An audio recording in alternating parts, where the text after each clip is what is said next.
Right. So everyone knows the Pinkertons, right? I mean, those Wild West detectives bringing justice to the frontier. But what happened after the Civil War? It's kind of a wild story. We're going to take a deep dive into how these guys, these celebrated crime fighters, ended up knee-deep in some of the most heated labor disputes in American history. Buckle up. It's a wild ride. Yeah, you're going to find out that the Pinkertons are way more complex than you probably think. For sure. And to help us break it all down, we've got our history expert here with us. Welcome back. Thanks for having me. Always love a good historical deep dive. All right, so we're starting with the Pinkertons right after the Civil War. Like, these guys are on top of the world, fame, newspaper headlines, the whole nine yards.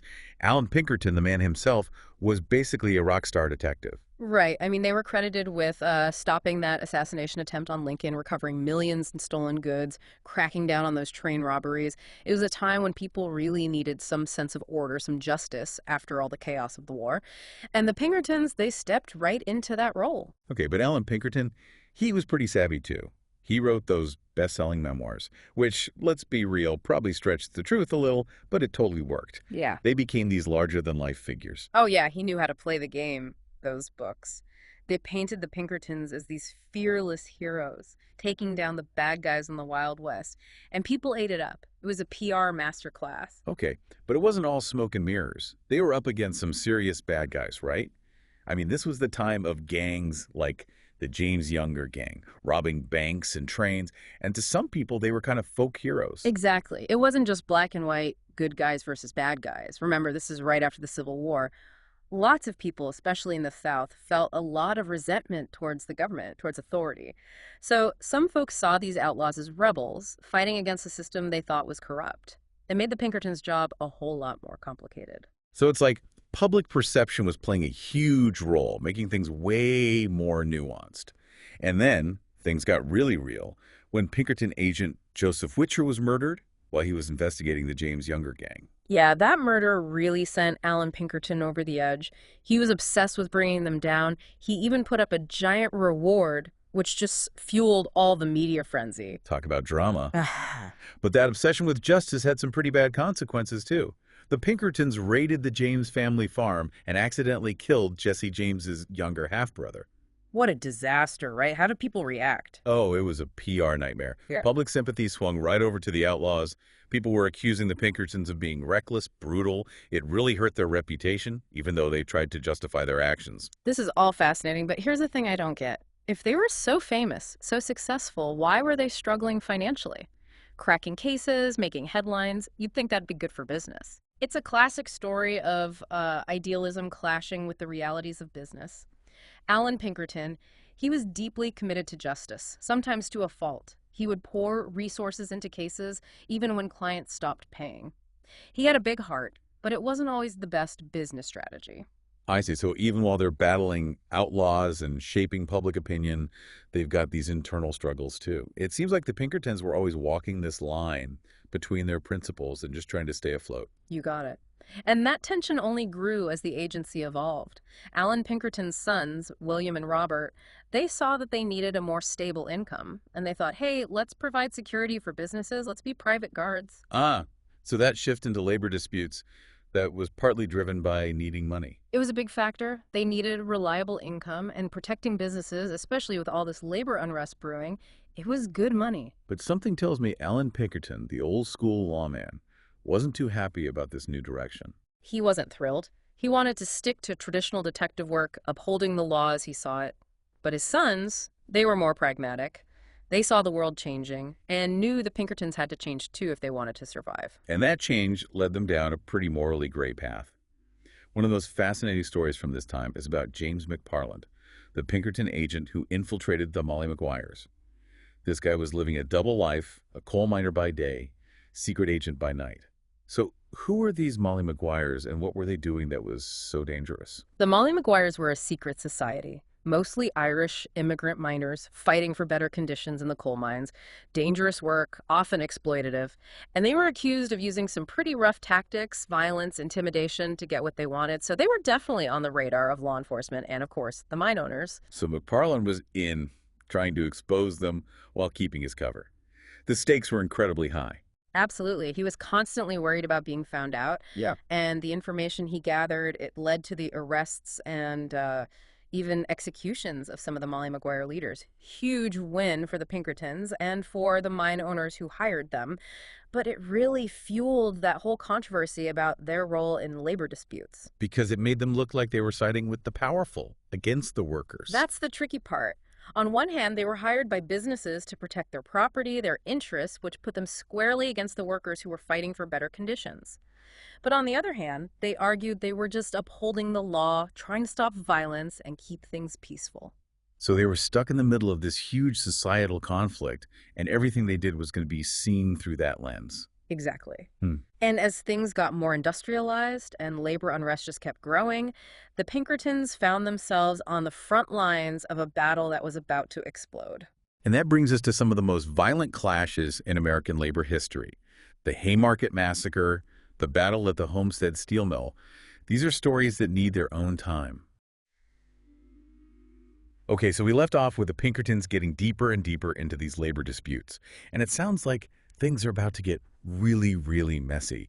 You mentioned some pretty intense stuff. Yeah. The Haymarket Massacre, the battle at Homestead.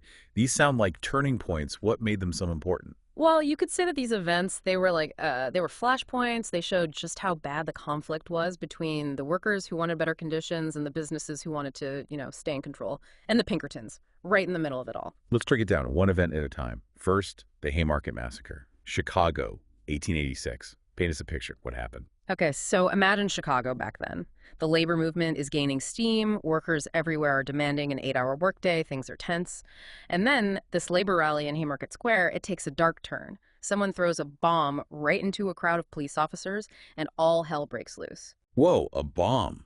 That's Yes. insane. I can't imagine how terrifying that must have been. It was awful. People were killed, police and civilians, lots of injuries. And the aftermath, it was even worse.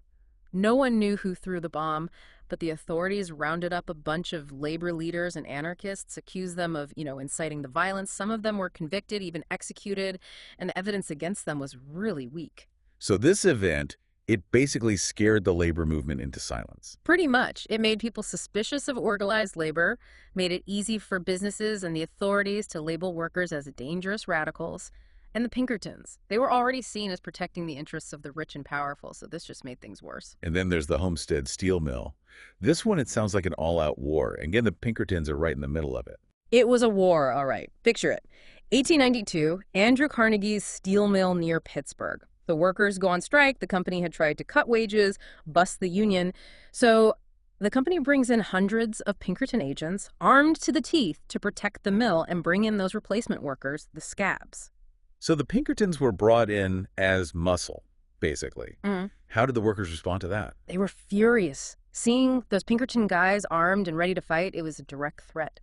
And when the Pinkertons tried to get into the mill, a huge battle broke out.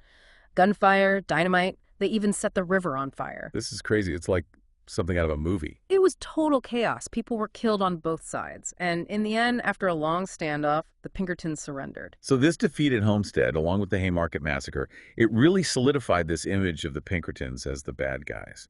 No more heroes. Now they're just thugs for hire, willing to use violence to crush the workers. Yeah, that's pretty much how people saw them. And there was a lot of public outrage, people calling for investigations into the Pinkertons and their methods. Their reputation was ruined.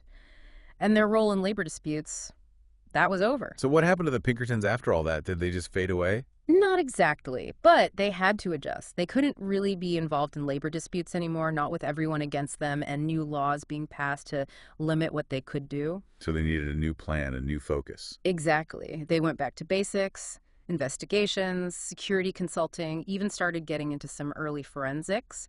But that image, the violence at Haymarket and Homestead, that stuck with them. It's like a fall from grace. They started as these romanticized Wild West heroes, but the reality was much darker, more complicated. So as the 19th century came to an end, it felt like the end of an era for the Pinkertons. But their story didn't end there, right? Nope, not at all. They may have retreated from labor disputes, but they weren't finished. In fact, they were about to step into a whole new era, and they were about to face some stiff competition. The Bureau of Investigation, the future FBI. Oh, wow, the FBI. No, that's a game changer. I bet the Pinkertons weren't too happy about that. So the Pinkertons are facing a whole new world now, a new Yeah. century, new competition. How did they handle the rise of the FBI? It was definitely a challenge for them. The FBI, it represented a more, I guess you could say, a more modern approach to law enforcement, more centralized, more professional. And the Pinkertons, being a private agency, well, they had to figure out how to fit into this new landscape. Right, because they couldn't just rely on their old reputation anymore. Exactly. They needed to find their place. And, they did have one last hurrah in the Wild West, so to speak. Remember Butch Cassidy and the Sundance Yeah, Kid? now those guys, weren't they like legendary outlaws? I always thought they were more in myth than reality. Oh no, they were very real. And they were good at what they did. They robbed banks, trains, the whole bit. But they had this kind of uh daring and charisma that made them popular. People love those guys. The Pinkertons, they were back to their old ways, chasing down these larger-than-life outlaws. Yeah. Did they ever catch them? That's the thing, no one knows for sure. The Pinkertons were on their trail all over the West, even down to South America. But whether they caught them or those guys died in a shootout, it's still a mystery. Some people think they got away and lived out their lives in hiding, which just adds to the legend. It's the perfect ending to a Wild West story. But I'm guessing chasing Butch and Sundance was more like a last hurrah, not a real comeback for the Pinkertons. You're right. The times were changing, and the Pinkertons, they had to change too. They kept doing investigations, branched out into corporate fraud, missing persons, even some early forensic stuff. So they were trying to modernize, keep up with the times. They were, but they could never really outrun their past. Those labor battles, they left a mark on their reputation. And I bet those internal tensions didn't just go away either. Oh, yeah, there were still those conflicts within the agency.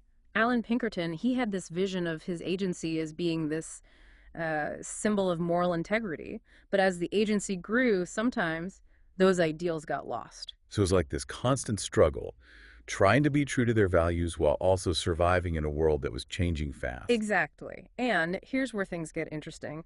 One of their agents, a guy named Dashiell Hammett, he left the agency and became a writer. Wait, Dashiell Hammett, the mystery writer. No way. Yep, that's him.